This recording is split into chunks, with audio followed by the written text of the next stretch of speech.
इस तरीके से देखिए हम चीज़ों को। नहीं, पहले तो आप बताइए, प्रधानमंत्री जी देश को बताएं कि उनका प्रपोजल क्या है।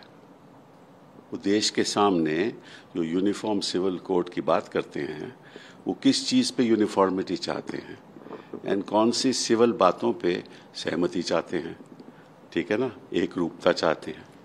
तो जब तक ये नहीं पता चलेगा तो जवाब कैसे होगा, डिबेट कैसे होगी।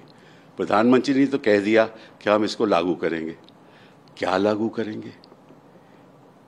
अडॉप्शन लागू करेंगे, कस्टम्स खत्म कर देंगे? बताएं तो सही। बिना बताए बहस हो रही है और विपक्ष भी उस बहस में पड़ा जा रहा है। किस लिए? जब तक कोई प्रपोजल सामने नहीं आता तब तक बहस की शुरुआत कैसे हो।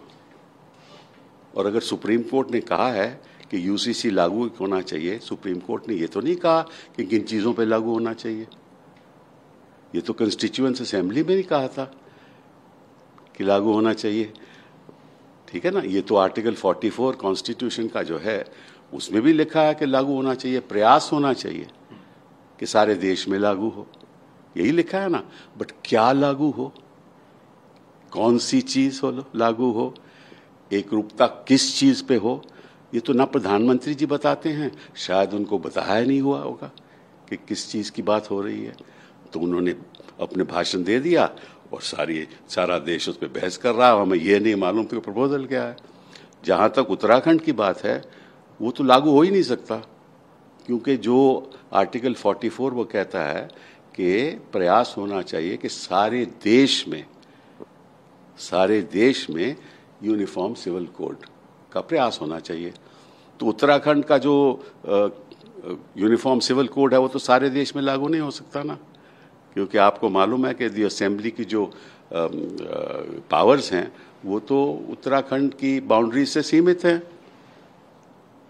तो वो कोड तो लागू मध्य प्रदेश में नहीं हो सकता ना वो लागू केरला में हो सकता है। तो वो यूनिफॉर्म सिविल कोड कैसे हुआ? अब जिन चीज़ों पे लोगों को मालूम ही नहीं, कानून ही नहीं मालूम, सब्सटेंस क्या है यही नहीं मालूम, लेकिन हिंदुस्तान में चर्चा चल रही है। सर, लेकिन आप किस तरीके से देखते हैं, आप प्रधानमंत्री का ये कहना, टाइमिंग, इसको लेके भी सवाल उठ रहे हैं। कई पॉलिटिकल पार्टीज इसके फेवर में हैं, कई पॉलिटिकल पार्टीज अगेंस्ट में हैं। तो कुछ लोग टाइमिंग पे भी सवाल उठा रहे हैं कि आज इस बहस की जरूरत क्या है, जब 1 साल रह गया है चुनाव को, तो आज ही मुद्दा क्यों आ? ये तो सवाल मैंने ट्वीट में भी पूछा था कि आप 9 साल क्या कर रहे थे। और ये छोड़िए 9 साल, आप सत्ता पहले भी आए थे ना, वाजपेयी जी सत्ता में थे ना, तो वाजपेयी जी ने लागू करने की कोशिश की नहीं, और पिछले 9 साल में आपने सहमति बनाने की कोशिश की। जो स्टेक होल्डर्स हैं सिविल सोसाइटी के, उनसे बातचीत की आपने नहीं। तो अब क्योंकि 2024 आ रहा है तो कब्रिस्तान और शमशान घाट की वो तो डायलॉग ख़त्म हो गया, अब नया डायलॉग शुरू करना है इन्होंने।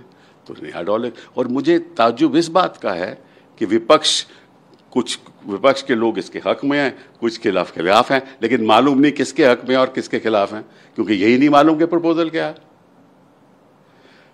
सर, स्टैंडिंग कमेटी की मीटिंग भी बुला ली गई और उसके अंदर जो लॉ एंड जस्टिस की स्टैंडिंग कमेटी को, पार्लियामेंट की कमेटी जो है standing committee law and justice की, उसमें बाकायदा ये एजेंडा रखा जा रहा है और उसमें जो है चेयरमैन जो है सुशील मोदी हैं और इस बात को बुलाया गया है। वो तो इनका तो तय है ना कि कोशिश करके इसी सेशन में इसको लाया जाए ताकि ये चर्चा हो, फिर कुछ लोग विरोध करें, फिर राजनीतिक दल जो खास तौर पे बीजेपी है वो कहे कि तुम तो मुस्लिम अपीजमेंट कर रहे हो, ठीक है ना, मुसलमानों की अपीजमेंट कर रहे हो, तुम तो मुसलमान के हक में बोल रहे हो, तुम तो हिंदुओं के खिलाफ हो। यही चाहते हैं प्रधानमंत्री जी, यही तो चाहते हैं कि विपक्ष इस बहस में पड़े ताकि ये मुद्दा आगे बढ़े, ताकि वो पोलराइजेशन हो। लेकिन मैं एक सवाल प्रधानमंत्री जी से पूछना चाहता हूँ, क्या उन्होंने गोवालकर का बयान पढ़ा है यूनिफॉर्म सिविल कोड पे? गोवालकर साहब ने एक इंटरव्यू दिया था एक सरसंघ चालक को, और वो इंटरव्यू अगस्त 3, 1972 में गुरुजी की जो किताब है ना उसमें छपा है। और जब उनसे सवाल पूछा गया कि आप यूनिफॉर्म सिविल कोड लागू करना चाहते हैं, उन्होंने कहा मैं बिल्कुल खिलाफ हूँ, मैं इसके खिलाफ हूं।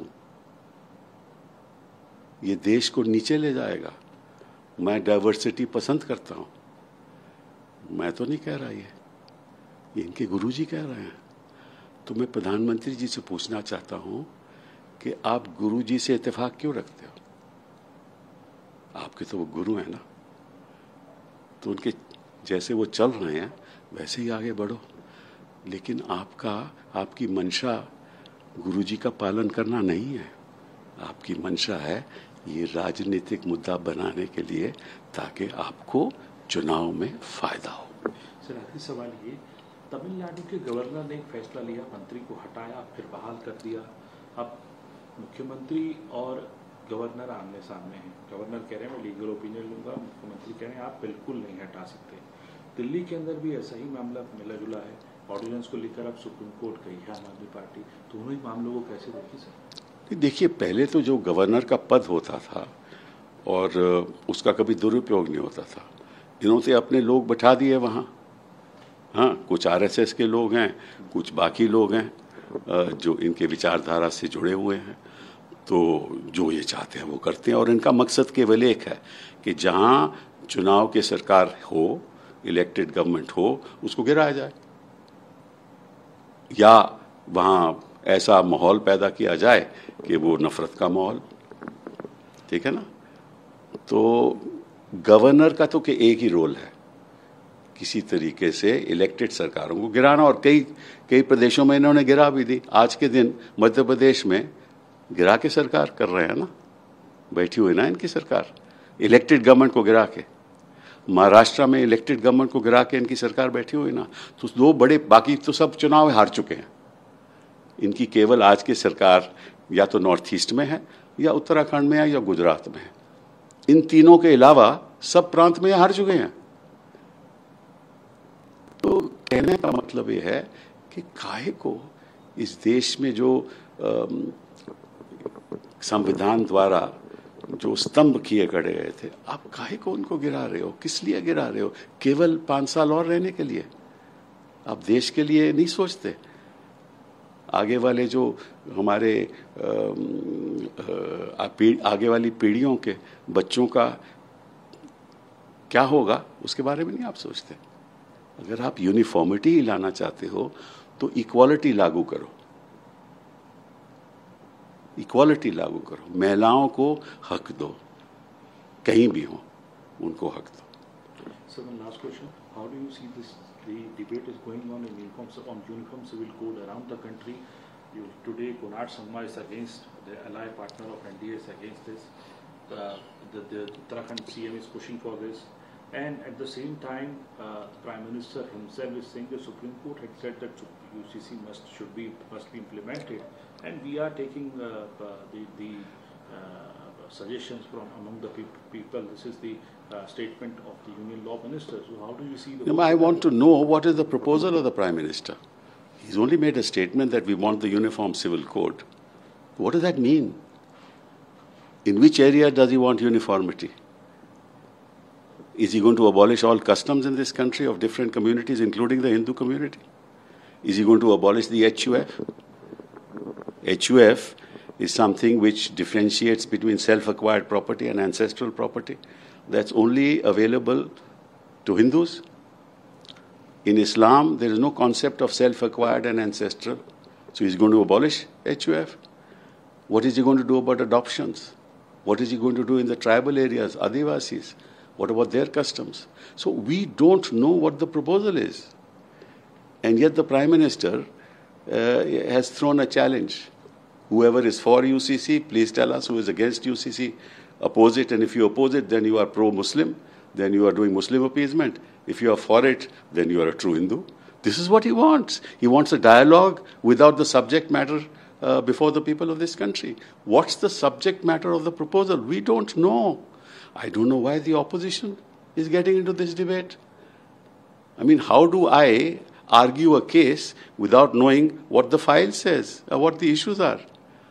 Right? So the Prime Minister wants an argument without a file. This is shocking. And I don't know why the opposition is falling into this trap. The only sensible response was by Kamal Nath. When he was asked this question, he said, I don't know. I don't know what he's talking about. I don't know where is this proposal.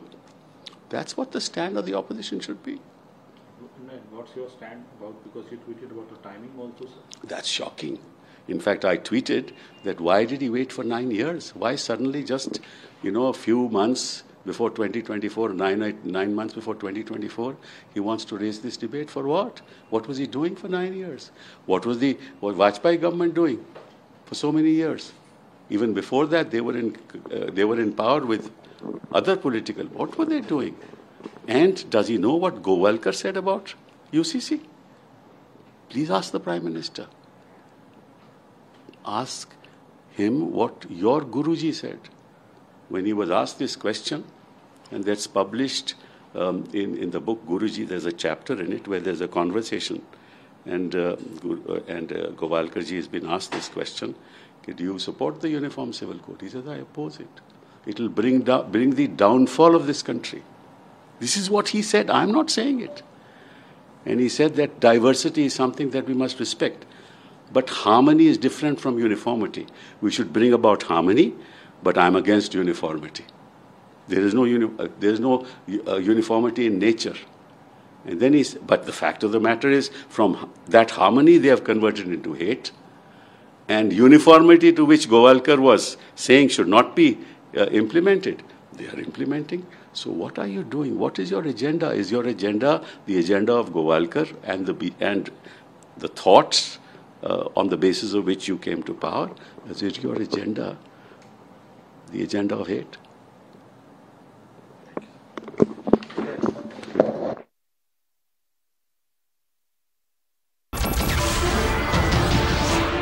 नमस्कार, मैं हूं मानक गुप्ता। अगर आपको हमारा ये video पसंद आया हो तो इसे लाइक और शेयर जरूर करें, और हां, हमें सब्सक्राइब और फॉलो करना ना भूलें ताकि आप देश और दुनिया की कोई खबर मिस ना करें। तो जुड़े रहिए हमारे साथ और देखते रहिए न्यूज़ 24।